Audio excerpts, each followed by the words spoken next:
안녕하세요. 아남이라고 합니다.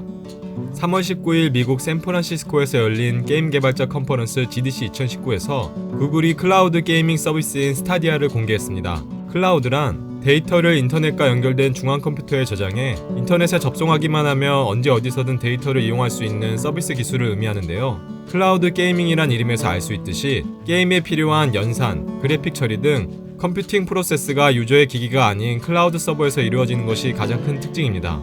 이때 유저의 기기는 클라우드 서버에서 연산된 화면을 실시간으로 전송받아 보여주는 역할에 그치기 때문에 유저는 고사양 PC나 콘솔 게임기가 없어도 저사양 PC, 심지어 스마트폰, 태블릿으로도 고사양의 게임을 스트리밍으로 즐길 수가 있는데요. 마치 유저가 동영상을 보면서 게임을 즐기는 것과 같습니다.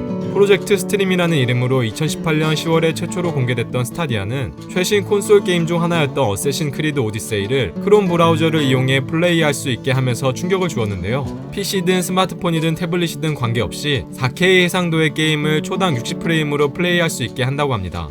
클라우드 게이밍은 2001년 핀란드의 회사인 G클러스터가 E3에서 시연한 것이 최초로 알려져 있는데요. 왜 지금에서야 클라우드 게이밍에 우리가 주목하는 걸까요? 여러 가지 이유가 있겠지만 가장 큰 이유는 바로 데이터의 처리와 전송 지연 등으로 발생하는 게임의 느린 반응 속도 때문이었습니다. 유저의 조작이 실제 게임 화면에 반영되기까지 100ms, 즉 0.1초의 딜레이만 있어도 유저는 게임이 버벅인다는 느낌을 받을 수가 있는데요. FPS 게임, 액션 게임, 대전 게임 등 찰나의 조작이 중요한 게임에서는 약간의 딜레이가 치명적인 결과로 이어질 수 있기 때문에 제대로 된 클라우드 게이밍 서비스를 제공하는 데 한계가 있었습니다. 그러나 5G 통신은 4G와 비교했을 때 10배 이상 빠른 전송 속도를 가지고 있고 전송 지연 또한 4G 대비 10분의 1 수준에 그치기 때문에 원활한 클라우드 게이밍 서비스를 제공할 것으로 기대가 됩니다. 디지털 파운드리에 따르면 와이파이에 연결된 구글 픽셀북으로 스타디아를 사용해 어쌔신 크리드 오디세이를 플레이했을 때 조작이 실제 모니터상에서 나타나는 데까지 걸린 시간은 166ms 수준이라고 하는데요.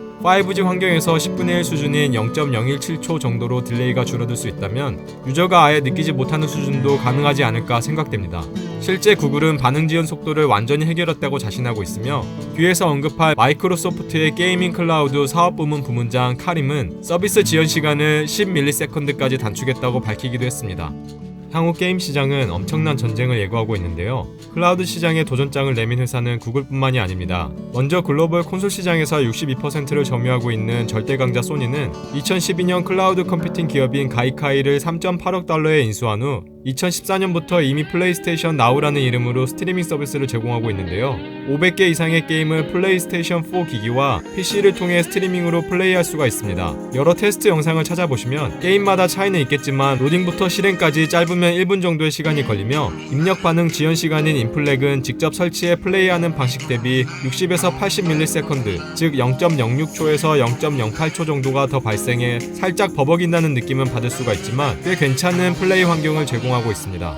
소니 외에 가장 주목받는 회사는 바로 마이크로소프트와 아마존인데요. 지난 10월 최초로 엑스클라우드라고 하는 클라우드 게이밍 서비스를 발표한 마이크로소프트는 올해 3월 13일에 공개적으로 시연을 진행했고 올해 안에 정식 출시할 것으로 알려져 있는데요. 향후 3천여 개의 게임을 클라우드 서비스로 제공할 예정입니다. 마이크로소프트의 강점은 이미 콘솔 시장에서 점유율이 35%에 육박하는 만큼 많은 유저와 다양한 게임을 보유하고 있다는 사실과 애저라고 하는 퍼블릭 클라우드 서비스를 제공하는 만큼 세계 전역에 서버를 두고 있다는 점인데요. 이 덕분에 여러 지역에서 게임 플레이에 최적화된 서버 환경을 제공할 수 있으며 향후 엑스박스뿐만 아니라 닌텐도 스위치, iOS, 안드로이드 등 다양한 플랫폼에까지 서비스를 확대할 계획으로 보여집니다.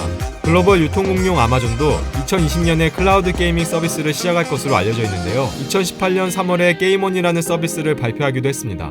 아마존은 마이크로소프트와 마찬가지로 퍼블릭 클라우드 서비스인 아마존 웹 서비스를 제공하고 있기 때문에 전 세계에 데이터 센터를 두고 있을 뿐만 아니라 2014년에 9.7억 달러에 인수한 게임 중계 서비스 플랫폼 트위치가 월 기준 약 1.5억 명에 달하는 시청자 수를 보유하고 있는데요. 트위치가 결정적인 역할을 할 수 있는 이유가 시청자가 단순히 게임 스트리머의 영상을 보기만 하는 것을 넘어서 클라우드 게이밍 서비스를 통해 단 몇 초 만에 스트리머가 플레이하고 있는 게임을 플레이한다거나 바로 스트리머와 같이 멀티게임을 하는 것이 가능해지기 때문입니다. 이는 유튜브를 보유하고 있는 구글도 마찬가지인데요. 구글 입장에서는 게임 중계 분야에서 갈수록 커지는 트위치를 견제하기 위해서라도 빠른 서비스를 도입할 가능성이 높으며 그 파급력 또한 클 것으로 예상하고 있습니다. 아마존은 현재 시장에 매물로 나온 넥슨의 인수전에도 참여한 것으로 알려져 있는데요. 클라우드 게이밍 서비스 출시를 앞두고 콘텐츠 확보를 위한 포석으로 보는 시각이 많습니다. 이 외에도 미국의 가장 큰 통신 사업자 중 하나인 버라이즌은 엔비디아의 쉴드 셋톱박스를 통해 포트나이트, 갓 오브 워, 레드데드 리뎀션 2 등의 게임들을 스트리밍 방식으로 테스트 제공하고 있고,